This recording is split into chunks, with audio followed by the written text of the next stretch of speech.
Muy bien. Ashhadu an la ilaha illa.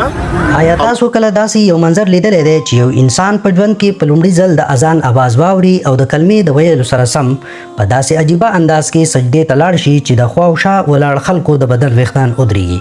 د میکسیکو د دې ځوان کیسه د نننۍ دنیا یو له تر ټولو عجیبه واقعو څخه ده. یو داسې ځوان چې کله د حق غږ ورته ورسېد نو د روح سکون یې په اسلام کې بیا موند، خو په داسې حال کې چې هغه ته له د مانځه او سجدې طریقه هم نه وه معلومه، هغه څنګه سجدې ته لاړ.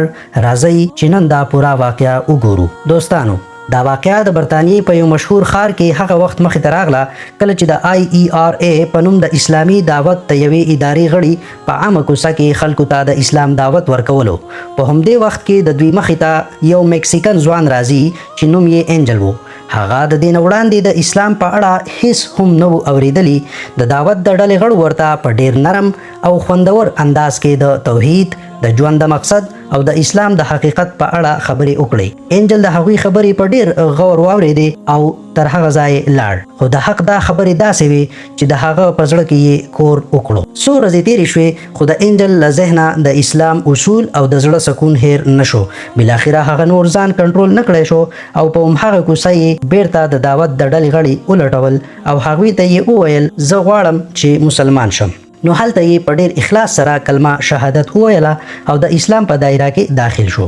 د انجل اخلاص له دې معلومېده چې کله یې کلمه وویله نو په غاړه کې یې د عیسایت نښه یا مصلب په خپل لاس پټ کړو، ځکه چې د هغه زړه اوس په مکمله توګه د یو الله منلو ته تیار و. خو اصل معجزه او د زړه لړزونکی منظر لا پاتې و. خوږو کتونکو، تاسو په دې ویډیو کې لیدلی شئ انجل لا نوی اودس کړی و او د خپل ژوند د لومړي مانځه لپاره ولاړ و چې په مرکز کې د اذان غږ پورته شو. د اذان د الفاظو اورېدو سره سم په انجل باندې یو داسې عجیبه کیفیت راغی چې د هغه له سترګو اوښکې روانې شوې.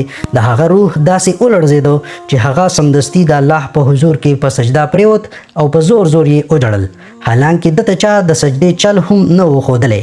هلته ولاړ خلک هم د دې منظر په لیدو حیران او په ژړا شول. دا واقعه موږ ته دا درس راکوي چې هدایت صرف او صرف د الله په لاس کې دی. کله چې د یو انسان زړه پاک وي او د حقیقت غوښتونکی وي نو د الله کلام او د اذان غږ د هغه په روح باندې داسې جادو کوي چې په خپله د خپل خالق په وړاندې سر په سجده ږدي. الله دې انجل او موږ ټولو لا په ایمان استقامت نصیب کړي. خوږو کتونکو، که تاسو ته د ریورټیفای دا ویډیو خوښه شوې وي نو ویډیو لایک کړئ او په کمنټس کې د سبحان الله په لیکلو سره خپله رایه در سره شریکه کړئ. د داسې نورو ایمانی کیسو لپاره چینل سبسکرایب کړئ. تر بلې ویډیو د الله په امان.